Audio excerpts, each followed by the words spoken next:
Good evening, everyone. Welcome to the session. I see a lot of people trickling in, so we'll give some time, maybe 2 or 3 minutes for more people to join in, and then we will get going.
Hello, everyone. Welcome once again to the session.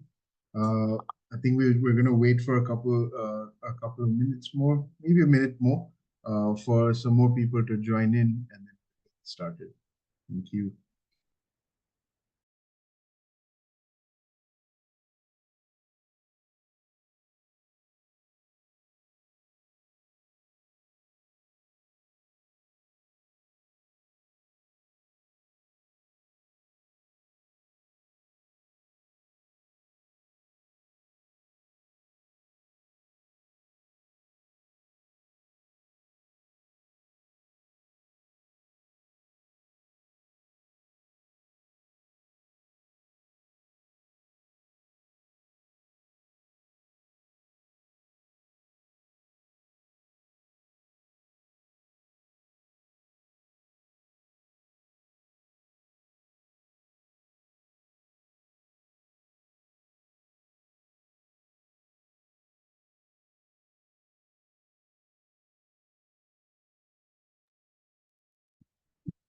All right, I think we're good to start. So I'd like to welcome everyone to this session. The session is titled "Energy for Livelihoods: Putting People Living in Poverty at the Center of the Clean Energy Transition." And this session is being run by Acumen, and we're doing this as part of Climate Collective's Climate Startup Week 2024. Uh, Without further ado, I'd like to hand over the session to Chris Emmett, Associate Director at Acumen, to take over for the session. Thanks, Chris. Thanks very much, Rishi. So just sharing my screen. Hopefully everyone can see that okay. So good afternoon, good evening, everyone. My name is Chris Emmett. So I lead energy investments at Acumen. We're an impact investor working to tackle the challenges of those living in poverty.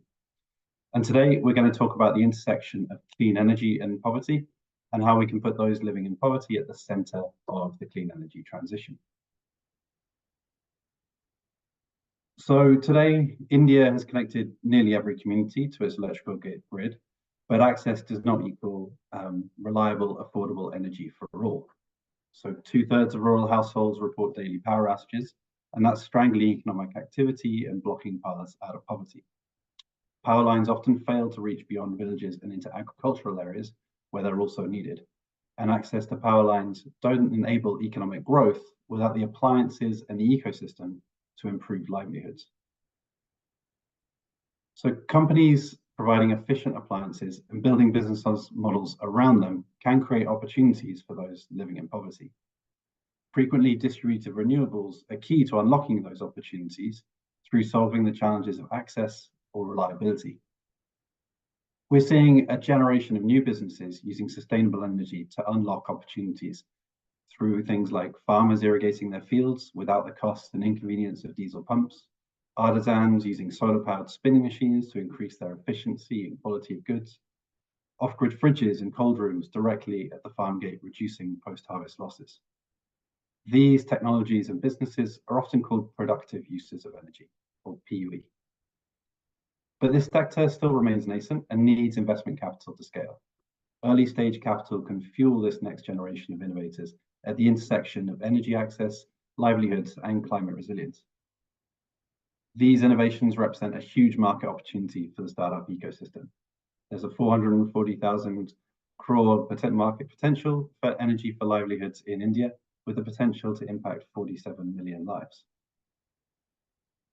At Acumen, we invest in for-profit companies trying to make an impact on tackling poverty.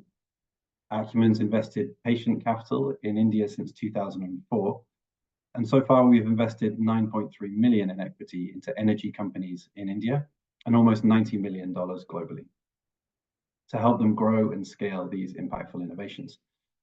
Since 2019, we've been focused on investing in these productive use of energy businesses. And in 2023, we looked to do more to support earlier stage innovators and ran a 12-week program, bringing together entrepreneurs to refine their business models, working with 15 entrepreneurs who are creating new innovations for improving livelihoods through sustainable energy. Through this, we've learned a lot about what it takes for these businesses to serve those living in poverty, while also unlocking scale. So what are we really talking about when we say companies using energy to improve livelihoods? We're talking about solar dryers, which reduce post-harvest loss while bringing greater value creation to agricultural communities. Or milk cooling technology, designed to work on unreliable grids, allowing small dairy farmers to sell more milk and maintain a higher quality, unlocking higher prices. And solar irrigation pumps, serving farmers for less than the cost of diesel pumps, while also making irrigation more reliable and convenient. So what have we learned from what it takes for these companies to be successful? I'm going to speak to 4 areas where we've seen companies in our portfolio and from our recent accelerator program overcome the challenges of bringing productive use of energy products and services to customers living in poverty. So firstly, connecting with customers. Many energy innovations could benefit farmers, but these customers live in isolated rural areas, creating a physical barrier to reaching them. This is made harder since PUE companies are often working with innovations that are completely new to customers. For one accelerator participant, Soryanebar, they found 80% of their potential customers need demonstrations to see it working and to build confidence. Convincing customers of the benefits does take time and evidence, but it's often also about challenging some social norms. So Mowo Fleet works in Hyderabad, where it's rare to see women riding motorbikes.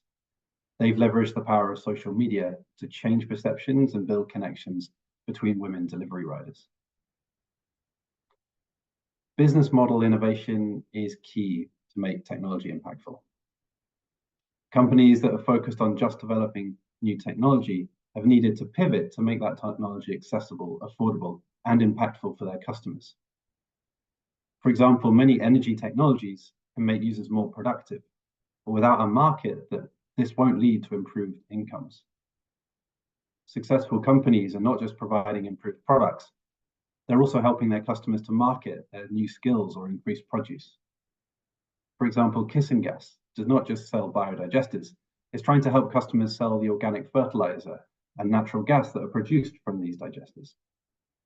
Or S4S Technology shifted from selling solar dryers to farmers to selling dried onions to Nestle, through setting up micro-processing hubs, as well as providing a market for the produce. they're able to ensure that those rural communities can make the most of their solar dryers. All the innovation and potential new markets count for little if customers can't afford the product. Making products affordable often requires a combination of well-designed subsidies, asset finance, and business model innovation. The word subsidy often triggers strong emotions among entrepreneurs, investors, and funders. It conjures up the fears of a bottomless bucket, negative unit economics that are made positive only through perpetual grants and distorted markets. But in reality, well-designed, purposeful subsidies have shown to be efficient and effective in bringing energy for livelihoods to market. For example, Jeljica developed a low-cost solar-powered recirculatory aquaculture system for fish farming. They've ensured accessibility to farmers by aligning with state subsidies and development policy, which is allowing them to reach a scale where they can bring down the cost of these systems. Asset financing is also key, through partnerships with NBFCs, often combined with business model innovation. For example, Promethean has introduced a community ownership model for their milk chillers, sharing the cost over dozens of farmers. The potential market for these solutions is huge, but reaching everyone cannot be done alone. Users of these technologies are also frequently rural, dispersed, and hard to reach. However, in India, there is a sophisticated ecosystem of businesses, NGOs, and local and national governments who are often already reaching these target customers and are well placed to support businesses. Partners also play key roles in other parts of the value chain, such as off-takers of agricultural produce or workforce platforms that someone with a new e-scooter can leverage to ensure they're making an income from their newly adopted technology. So this was a brief snapshot of what we've learned from this impactful segment, which shows the huge promise for ensuring people living in poverty benefit from the clean energy transition. If you're interested to learn more, in June, Acumen will launch its latest report, Energy for Livelihoods, Indian Enterprises Alleviating Poverty Through Clean Energy Innovation, which will have deeper insights, analysis, and video case studies on this topic. But before then, we have 4 experts and Acumen partners to hear their thoughts. So I'd like to introduce Tushar Devidyal as founder and CEO of DD Solar, a company developing solar-powered fridges and freezers to tackle the challenges of post-harvest loss and support micro-entrepreneurs. Harsh Tiwari is Director of Operations at EMP Bindi International, a non-profit working to support livelihoods of rural women in India through entrepreneurship, vocational training, and market access. Srinivasan Marella is COO of Coolcrop, a company developing cooling as a service, enabling affordable access to distributed renewable energy-powered clean cooling for small farmers. And Amit Sarogi is Vice President and a governing board member of Clean, a member-based organization supporting the growth of clean energy enterprises in India. He's also CEO of and co-founder of Orja, a social enterprise working with decentralized renewable energy in agriculture. So Amit, if I can start with you. So speaking in your role as representing Clean, why is it important for us to be focused on distributed renewable energy, specifically for supporting people's livelihoods in India? Well, thank you, Chris, and thanks for your presentation. That did half my job of answering this question. You made already a good case for why DR is important. But yeah, let me also share my thoughts and insights on this as a representative of Clean. So we know that India has made big strides in expanding the national grid. Nonetheless, while it reaches, most part of the country, at the last mile, it is still very inefficient. It has problems of supply and quality, power outages, etc., which means that while it may still be tolerable for home use, but not so much for running SMEs, small businesses, or anything that requires energy for productive use, whether it's agriculture or outside of agriculture, upstream, downstream, small businesses that you see in rural areas, metallurgy, carpentry, some of the things you had listed yourself. And therefore, there's a critical need for DRE. DRE happens to be the fastest technology or method to deploy, and the least and the most cost effective as well. So if you were to try and expand the grid to every nook and corner, it'll take you years and years, and obviously it is the capital investment required is obviously humongous, whereas DRE can be done at a fraction of that cost and at fraction of the time it takes to deploy them. So now we are talking about systems that are anywhere between sub 1 kilowatt to about 100 kilowatt or so. And whether these are mini grids, whether these are clean energy interventions, like you said, in agriculture. So replacing, so what happens is for lack of reliable, affordable energy from the national grid, especially rural areas where you obviously have the highest population of low-income people at the bottom of the pyramid, and therefore they are then compelled to use more expensive and even polluting diesel to rely on their energy source. And therefore that's where clean energy, decentralized renewable energy comes into picture. And and how does it actually help with improving people's livelihoods? Is because now they have energy source available to run businesses. A few examples of this could be, women's self-help groups coming together, or cooperatives coming together. And it becomes easier because it's a much smaller infrastructure project to access, credit, loans, consumer finance. MFIs are willing to then lend. Different, workable, innovative business models have been tested and, successfully tested, that can be adopted to run some of these small businesses and SMEs that obviously will then go towards improving people's incomes and livelihoods. And therefore, there's a clear case for DRE, to be part of the renewable energy mix. Of course, you have the utility scale projects, the megawatt and the gigawatt projects, but then there's space for DRE as well. And that's what Clean does, is make a valid argument for this and pushes for policy change to give DRE its due place in the energy mix of the country. Thank you so much, Amit. So turning to Tushar, your company DD Solar has developed innovative technology to provide solar-powered fridges and freezers. Can you share an example of the impact that DRE is having on the livelihoods of your customers? Yeah, sure. Thank you, Chris. So, maybe I'll start by just giving you a case study of a fisherwoman called Acumen Almeida in Maharashtra in the west of India. Now, she still does, she sells fish for a living, about 10 to 20 kilos a day. She lives in an area with unreliable electricity, so she has to stand in long lines to buy blocks of ice every morning. The blocks of ice are diesel genset made, and then she stocks and sells her fish on this ice, and spends about 150 rupees a day just on ice and transport. In 2021, we ran a project with the Dune Foundation and Vilgrove, where we installed 100 solar freezers in Western Maharashtra for the fishing community. And Fulamen was one of the consumers who purchased a DD Solar freezer. As a result of this, she saves 150 rupees a day on ice. Her spoilage of fish has reduced by about 20%. She's moved from selling low quality fish to shellfish such as crab and lobsters. And our last impact assessment showed that Fulamen's income increased by about 7,000 to 10,000 rupees a month. This was in the fishing season, which is about 9 months of the year. So, I mean, really every solar fridge and every solar freezer has a story.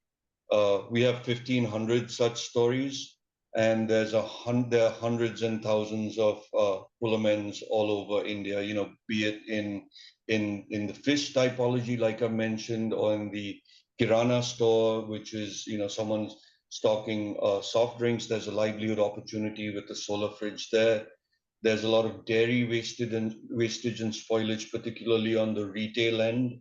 And there's incredible livelihood opportunities there, as well as in the agri segment, where we found value chains such as fruit pulp, which are tribal women dominated, require DRE solutions because they're so far away from the grid.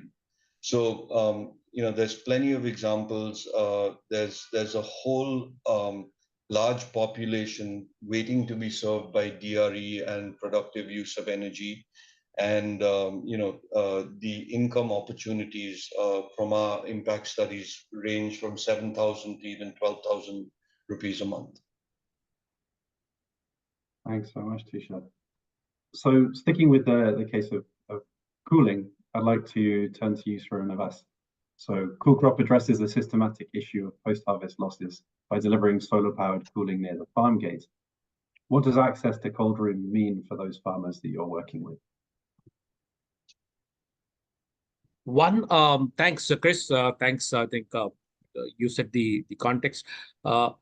We deliver a cooling, as you said, in a service model, which means we deliver this at a cooling as a service, which removes the capital expenditure, the upfront capital expenditure, investment on behalf of the farmer right away. It's out of the equation. So that enables access to the technology. This helps him. We build these systems very close to the farm clusters, right in the middle of an apple orchard, for example. So the access to technology enables the farmers to retain the shelf life, almost near harvest quality, even after 4 months, up to four or 5 months after the day the crops are harvested. So that improves their price realization. So that goes a big, long way in terms of improving the income levels. Secondly, I think the local, we also, when we deploy these systems, we use the local talent available, in terms of technical, semi-technical. So that also generates, albeit a bit short term, but it generates quite a bit of employment opportunities for the ecosystem overall. Most of our sites have, for example, in a cluster, we hire people locally, which is almost like a clean job given to them for practically 6 to 7 months of the year. So that is an additional advantage to the farming communities, where they have not only access to the technology, but also they improve their income levels, generates sustainable employment near farm, where a majority of the post-harvest losses happen in India. When we talk about the fruits and vegetable value chains, close to 10 to almost 20% of the post-harvest losses in India happens near the farm. That's where there's a lack of clean cooling technologies. As Amit said, the last mile grid does not permit utilization of a reliable, productive, income-enhancing asset. So we solve all these pain points with a solution, and our cooling as a service model enables that access without the burden of the upfront capital expenditure, as I said. Thanks so much. And so moving to Haj. So EMP Bindi empowers women in rural communities with solar training and entrepreneurship support. Can you share an example of how working with distributed renewable energy technology is impacting the livelihoods of these women? Thanks, Chris. And so at Bindi International, our focus has been to provide household solar electrification solutions to last mile communities and semi-urban areas. And in this, what we have kept in mind is to build an ecosystem, which others on the panel were discussing about, where the utility is provided and there are service engineers and entrepreneurs who are able to provide maintenance support and contextual solutions to the communities. And by this two-pronged approach, the women that we train are able to generate income by providing these solutions to their communities and other groups in their villages and areas. And the second aspect in which the women are able to earn are through once this is installed in their places, we see an upsurge of economic activities, household activities, cottage industries, which are also majorly run by women during evening or through SHG groups. So one is a direct impact where they are the provider and the service engineers for these solutions. And the second is the secondary impact because of sustainable energy access. there are other economic activities which increase, and hence that also leads to the increase of earning of the household and women. Thanks so much. Yeah. And just thinking about what some of looking to the challenges and solutions that you've all come up with as you've scaled your business. Harsh, we've seen Acumen's work that partnerships are often key to enabling companies to scale. Can you tell us about one example of a successful partnership that's been key to the growth of your business? Yeah, absolutely. Sorry, go for it. Yeah, Chris.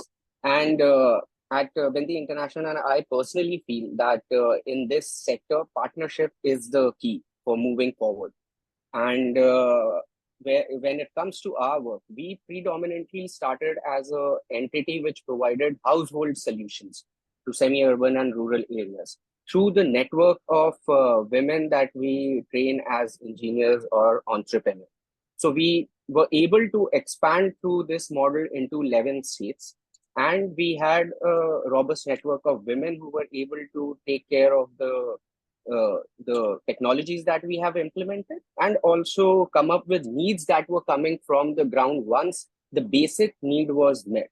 And over a period of time, what we realized was that once the basic need of people around household electrification is met, people see the advantage of using renewable technologies, and they instantly want to use it, as Amit was also mentioning and you also mentioned, in their businesses that are there, predominantly agriculture, fishery, or any other cottage industry, where they see that implementation of DRE technology would help them expand their business and get them better livelihood. So this was the area where we felt that instead of getting into product development, there are so many inspiring entities who have great solutions, which could be used in all the 11 states that we come up with, we work in. So that is where I feel partnership with working with Acumen and working with Clean helped us a lot, because we had a network. We needed products which were more contextual. So instead of spending more funding and money into developing new products, we could partner with entities that are already in these areas and have these products and take them to all these 11 states. So this way, it helped us at least provide our communities with the right kind of solution. And it helped the partners that we had to expand their reach into different states. So it was a win-win sort of a solution. And that actually helped us cater to the requirements that were coming from the women and their communities in these areas very well. Brilliant. Thanks so much for sharing that example. So Tushar, your innovative technology can bring cooling services to locations where it was previously not possible. But beyond the technology side of things itself, what else have you had to do within your business to ensure it can effectively improve the livelihoods of its users? Short answer is everything, but I'm going to focus on a few things. Getting a DRE productive use appliance to an end user in rural India is incredibly challenging, right? There's issues around awareness, transport, freight, etc., that you've already covered. Partnerships on the ground are needed. But one of the things that we've been trying to tackle as a company is the issue of affordability. Now, with affordability, there needs to be, some type of pay-as-you-go, or in India, end-user financing. We've been successful in innovating with both. We have a pay-as-you-go solar fridge, but we also have strong end-user financing partners. So we've been fortunate to be part of the Powering Livelihoods program, who, they fronted us a first loss default guarantee that we parked with a bank. And we were able to unlock about 400 loans for base of the pyramid consumers, for our buyers for our solar fridges. These were people who were new to credit. They had a CIBIL score or a credit score of 0. And, we still facilitated loans. Now, that's just part one of affordability and financing. What we really struggled with after that was, structuring the monthly payments so that they were commensurate with the incremental income earned from the appliance. That took some trial and error. After the first block of loans, we realized that, okay, a Kirana store can earn about 7,000 rupees a month, so their EMI should be, say, around 3,000 rupees. A fish vendor earns a lot more, but her business is seasonal, so we need to structure it accordingly. So I think innovation on the finance side, innovation on the affordability side is where we've spent a lot of our time and bandwidth. Like I said, I think we're semi-successful. There's a long way to go, but thanks to our partners, Ashwa Finance, some of the banks, and partners who have given us the ability to lend by giving us the confidence with this first loss default guarantee, which is basically collateral for base of the pyramid, new to credit consumers. We've unlocked 400 loans. Our long-term vision is to continue this model and scale up to 4,000 loans, and then couple that with pay-as-you-go, so that we can give the financial partners some security on recovery of their monies as well. Thanks, Chris. Thanks so much. So thinking towards how to actually reach customers. So Srinivas, farmers are often very rural and in hard to reach areas.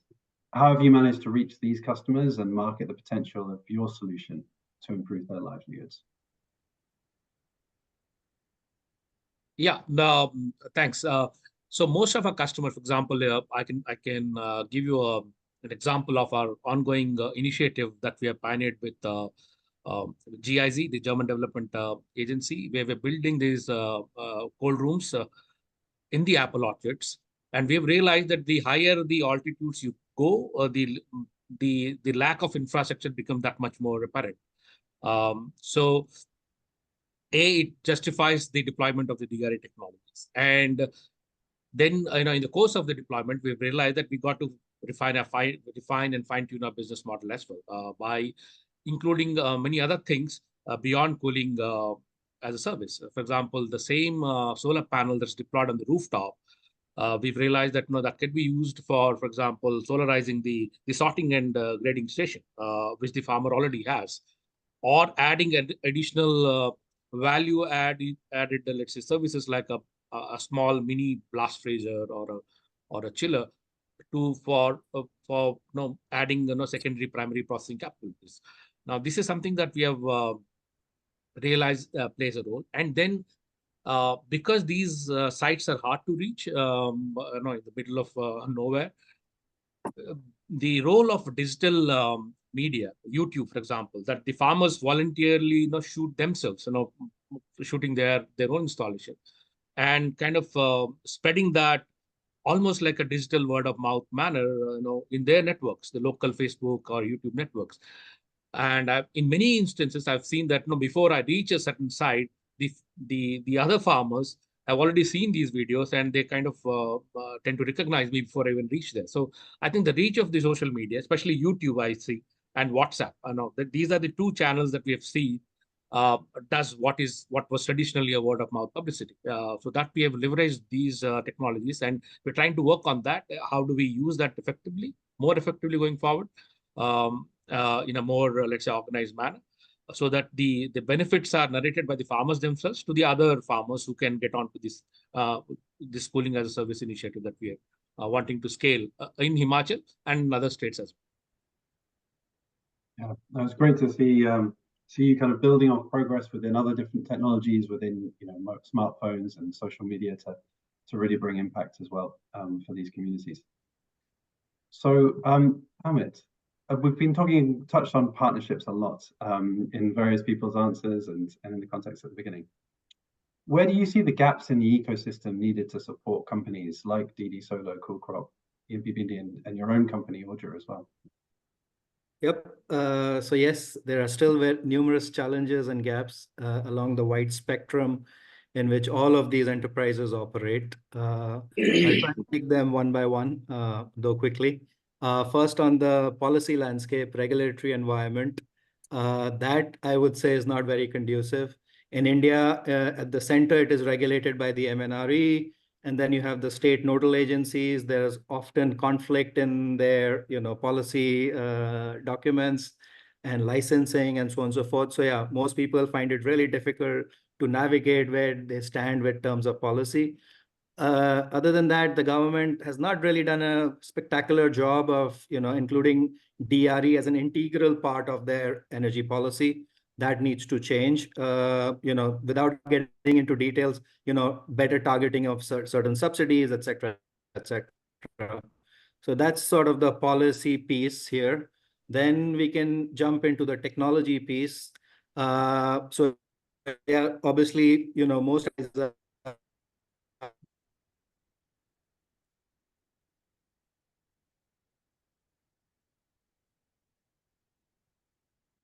Amit, I think we've lost you.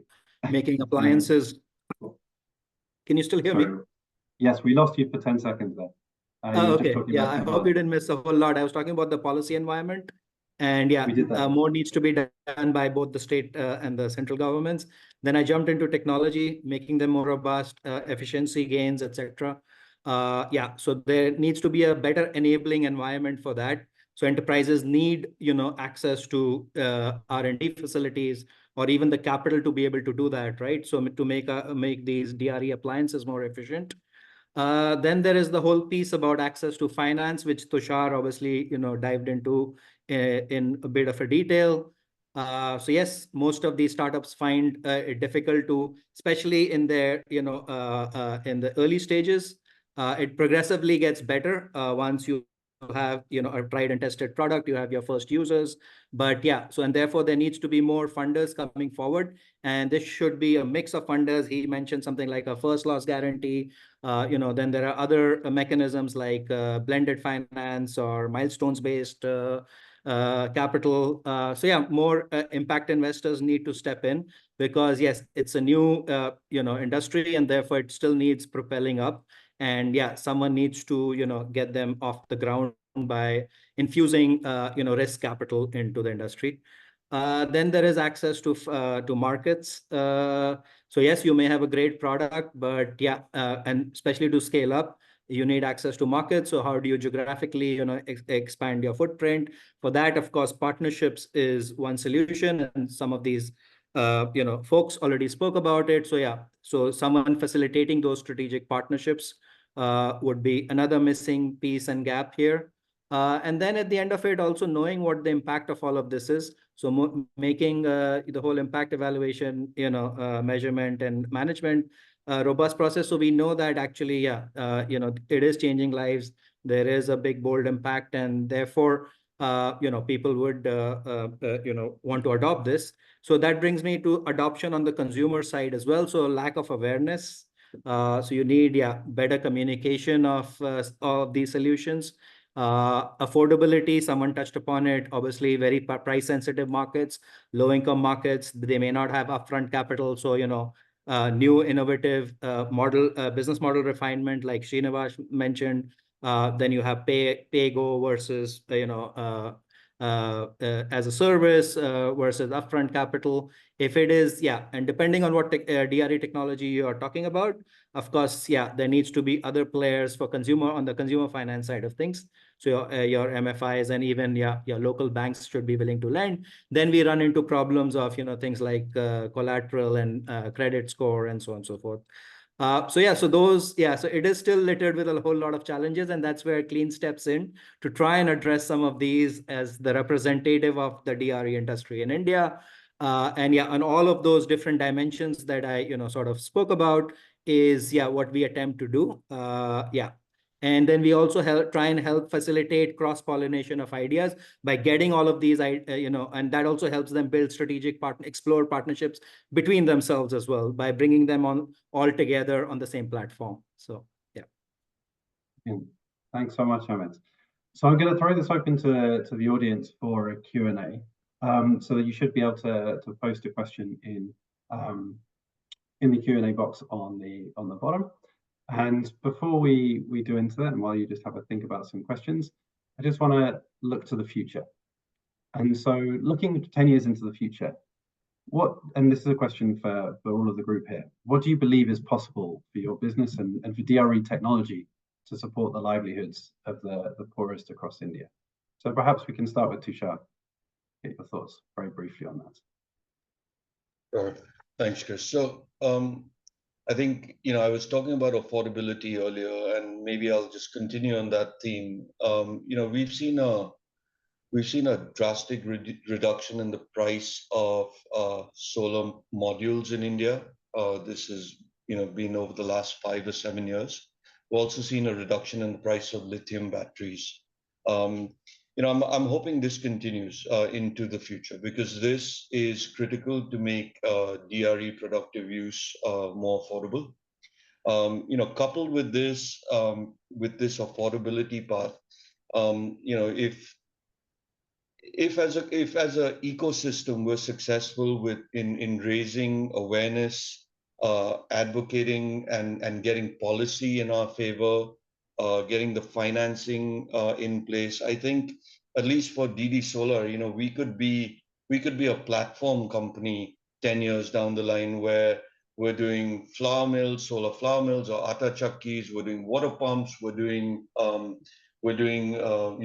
fridges, we're doing dryers, all because we have the enabling ecosystem, we have the financing, we have the pay-as-you-go, we've got the policy, the awareness is there. So I see, big things happening for this sector. We've been around for 7 years. We're not going anywhere, and I definitely see the ability to change the lives of people at the bottom of the pyramid. Thanks so much, Tushar. Harsh, same question to you. What do you see for looking 10 years into the future? So 10 years in future for us is something that is inspired by the commitment that the government has made in stating that by 2030 they will become 50% renewable in India. And for us, working specifically with women and in rural and semi-urban areas, we want to make a dent in that, make sure that we achieve that aim of the government, but we do it from bottom up.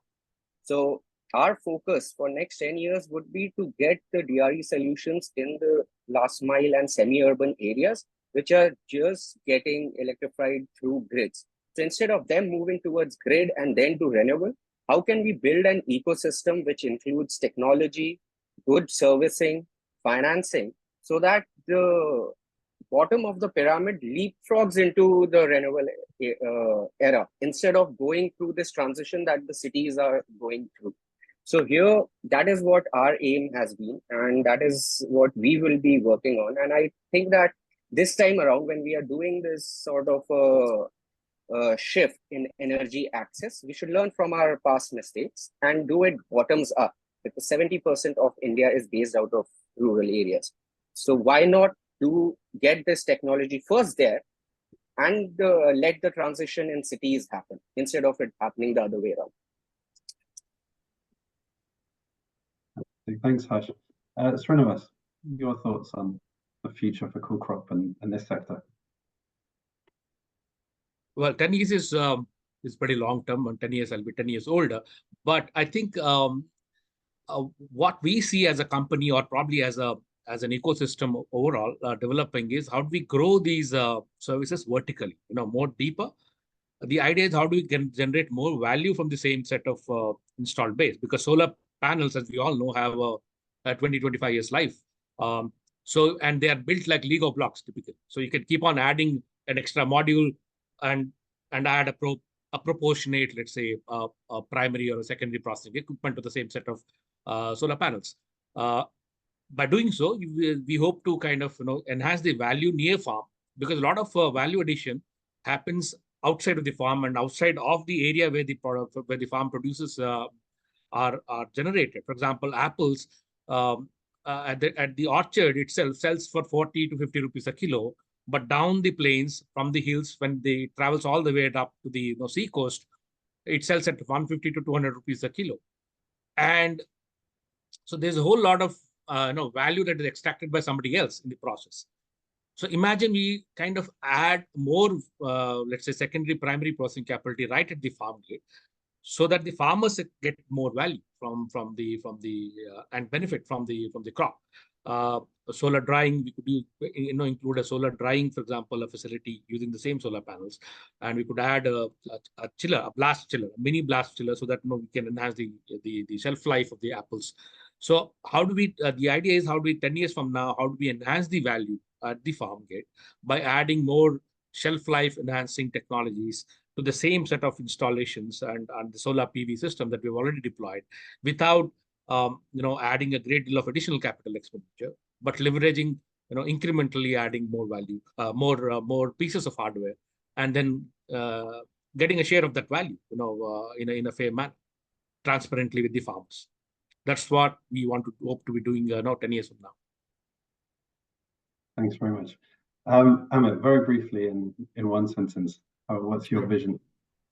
Well, my vision, in one sentence is, I'm very bullish about the roadmap to, 10 years. I want to see 30 million diesel pumps totally disappear from the face of the earth from India, which gives me to eradicate 3 million pumps every year in 10 years to reach 30 million. Thanks very much, Amit.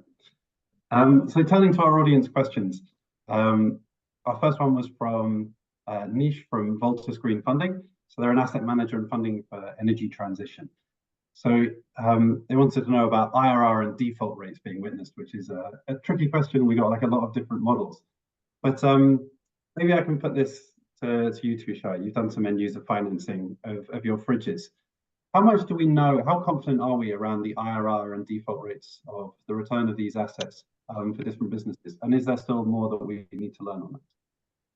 Yeah, so like I mentioned, we have about 400 loans. Now the ticket size of these loans is typically anything between 40,000 to 75,000 rupees, because there's a 25% down payment by the consumer, and then the rest of the solar refrigerator is financed. It really depends. The IRR, could be anything from 17 to 21, 22%. Default rates are typically low. What we do see, however, are that almost every month, out of those 400, we get 30 check bounces or NACH failures, which is the electronic debits. This is either because of a mismatch of timing of the funds, or a bank server being down, or just the consumer not having money. But typically the same consumer, when you send them a QR code, they'll pay. So if the debit happens on the 5th of the month, you send them a couple of reminders, send them a QR code, they're able to pay by the 15th. So if you look at it from an NPA or a non-performing asset base for solar fridges, ours is probably around 2.5%. So it's not bad.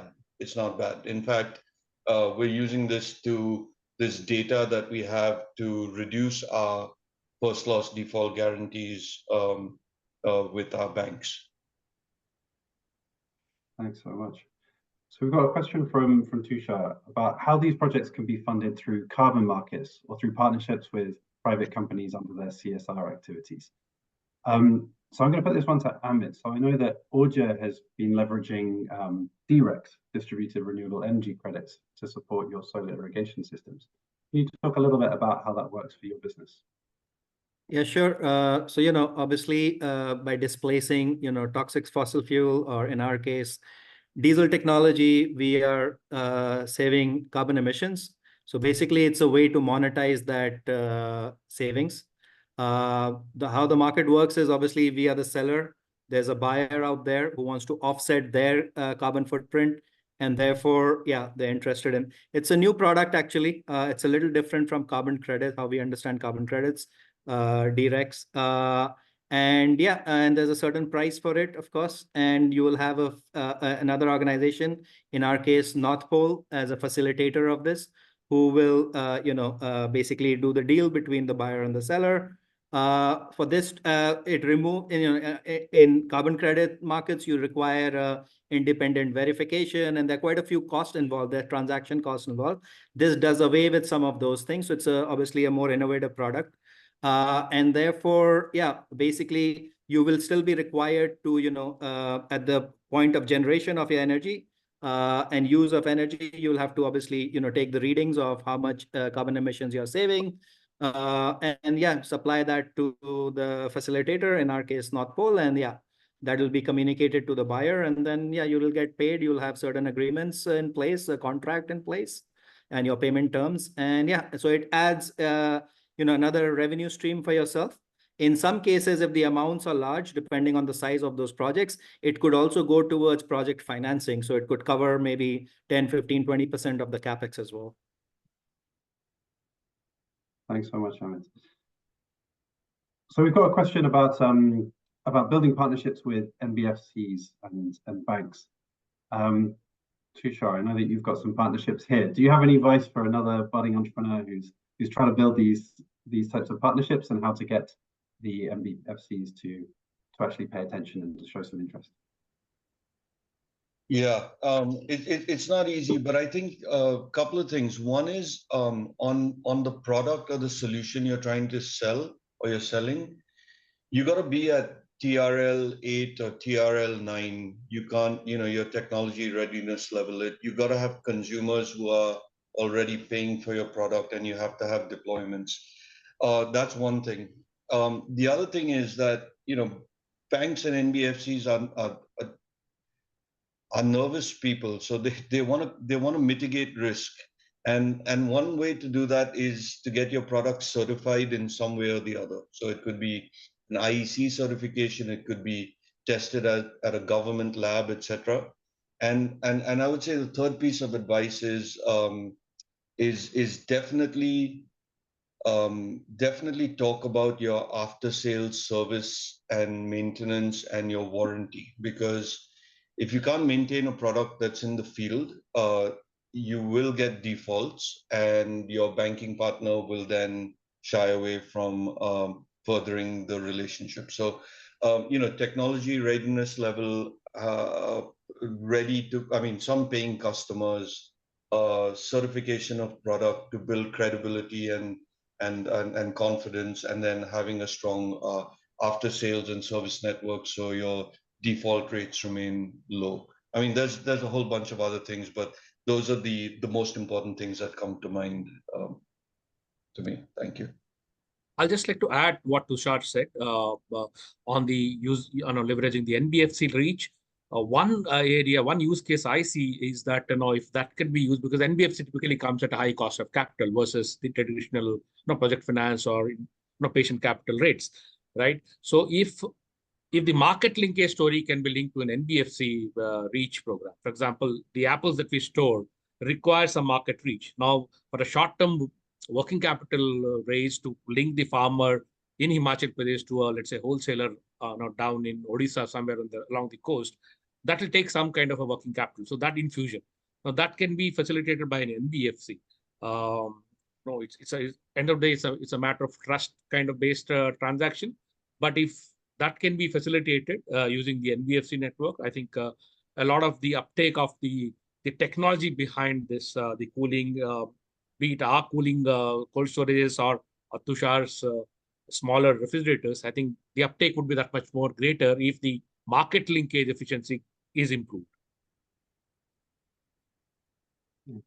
Thanks very much, Surinas.